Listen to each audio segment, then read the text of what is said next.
মানিকগঞ্জের মাঠের পর মাঠ সবুজ আর লাল ফুলে ভরে উঠেছে শীতের আগাম শিম গাছ। ফুলকপি ও বাঁধাকপির বাম্পার ফলন হয়েছে মাঠ জুড়ে। লাউ সহ শীতের বিভিন্ন শাকসবজি চাষে ব্যস্ত সময় পার করছেন কৃষকরা। প্রচুর খরচ, বীজ দেওয়ার লাগে, পানি দেওয়ার লাগে, সার দেওয়ার লাগে, অনেক কিছু। ওইটা কপি ছাটি কাটি, তারপরে হাজাই আড়তে যাই, আড়তে বিক্রি করি। 1 লিটার কপি, এটা আগাম কপি সর্বোচ্চ তো মোটামুটি ভালো হয়েছে।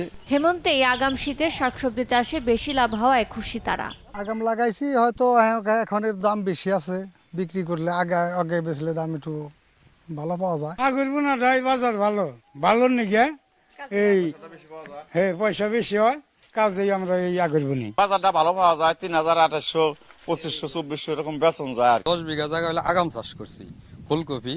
তাতে বর্তমানের যে বাজার আছে, এই বাজারে যদি আমি বিক্রি করে উঠতে পারি, তাহলে দেখা গেছে 10 বিঘায় থেকে আমার লাখ 3 টাকা লাভ হবে। কৃষকদের উৎসাহিত করা সহ রোগবালাইয়ের হাত থেকে শাকসবজিকে রক্ষায় কৃষকদের পরামর্শ দেওয়া হচ্ছে বলে জানান জেলা কৃষি সম্প্রসারণ অধিদপ্তরের এই শীর্ষ কর্মকর্তা। বিভিন্ন প্রকল্পের মাধ্যমে বিভিন্ন উপজেলায় শাকসবজি উৎপাদন কলাকৌশল নিয়ে প্রশিক্ষণ হচ্ছে।